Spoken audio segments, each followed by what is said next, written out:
Craig, how do you sum up that performance tonight?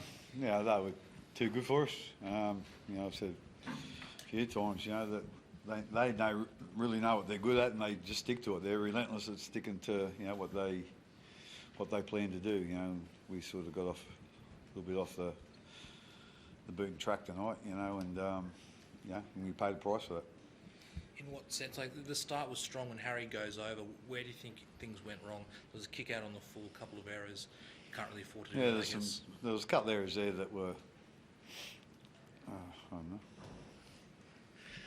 know. There's sort of errors that are forced, and there's errors that, I don't know how you describe that, but like I say, we just didn't really.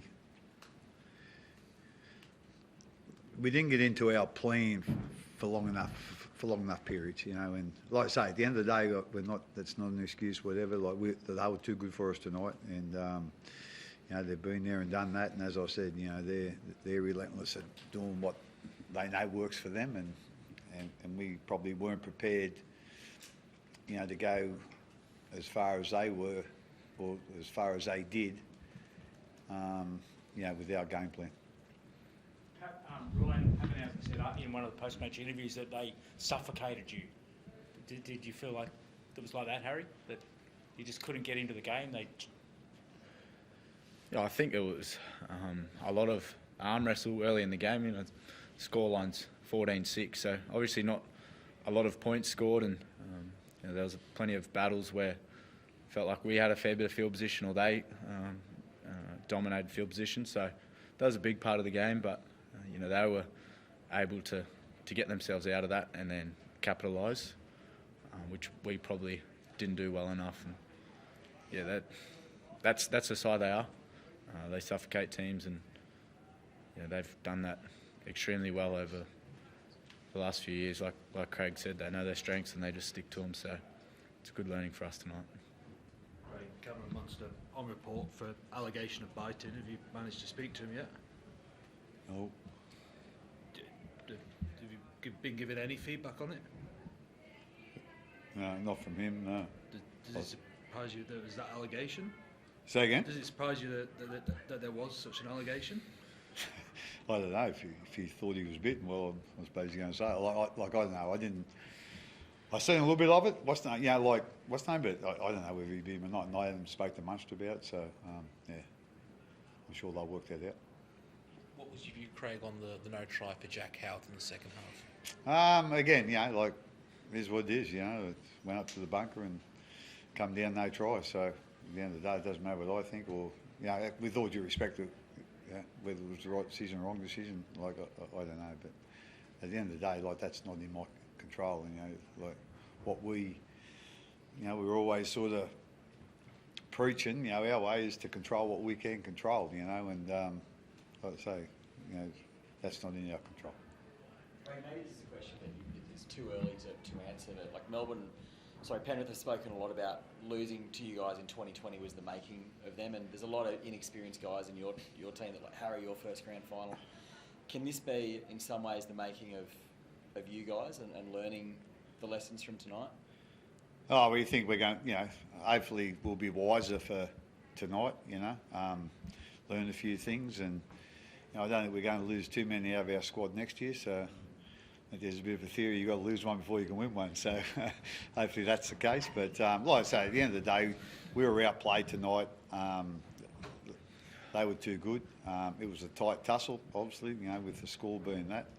But as I said, they stuck to what they know they're good at, just a little bit better than us and a little bit longer than us. Craig, you've been around the game for a long time. Can you sort of quantify how good Penrith are as a team? What they've achieved hasn't been done for 58 years. Where do they rank? Well, I don't think I need to say anything. And you just sort of summed it up. They've 58 years. That's a fair record. So they're like I say, that's to do what they've done. 5 grand finals in a row and four of them they've won. I don't know whether we're going to see that too often in our game. So, like I say, they've obviously done one hell of a job, and in the last 5 years, and like I say, they've obviously learned things as they've gone along, and got better and better at things, and put players in their team that suit their style of play. So like I say, you've just got to have a lot of admiration for them. But as I said, they were just too good for us tonight. Harry, what would you like? What will you take from the grand final experience, and what would you like the lads to take from this experience? Yeah, it's a hard question, and probably it's hard to reflect on the season right now after a loss like that. But I think we've had an incredible season. I think we sort of learnt how hard it is to get here over the last few years. So we thoroughly enjoyed this week, but we probably learnt what this week's all about and what it takes to take your game to the next level once you do get here. It's hard to get here, and it's even harder to win. Just goes to show Penrith have been here, done it, and you got to give them a lot of credit and a lot of respect for what they've done over the past 4 or 5 years. But yeah, we got a lot of guys that this is biggest game of our careers.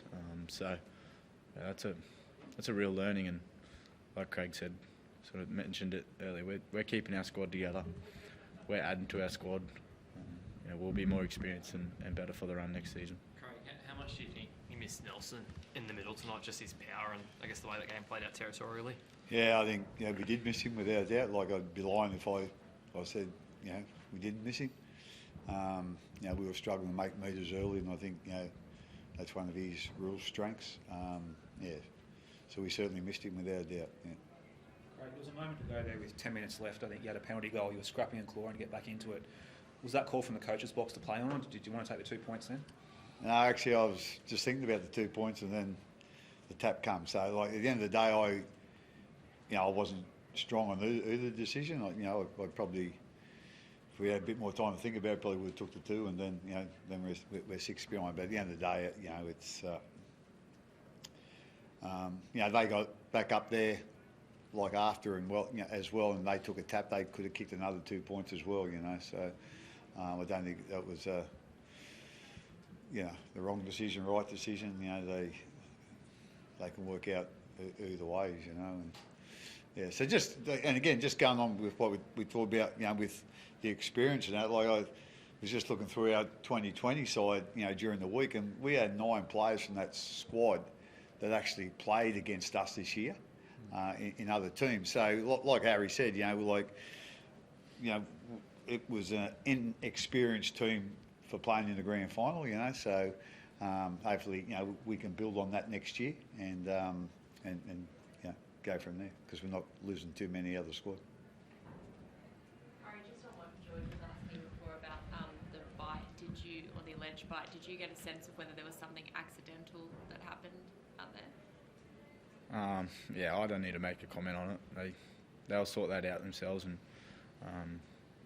I don't think didn't look. I don't know. You can make your own sort of opinion and judgment on it. I get the same look as what you guys do. So like I said, I don't need to comment on it. They've put it on report and they'll look into it. But Craig, you had a few injuries last week, in the game last week. How are those guys? Like, were guys going into that game busted today, or? No, they were okay. Again, probably weren't quite 100%, but they're good enough to play. So, you're not gonna rule a guy out, a grand final if he, thinks he can get his job done. And I don't think that was the reason, that the result was what it was tonight. Thank you, guys. cheers, guys.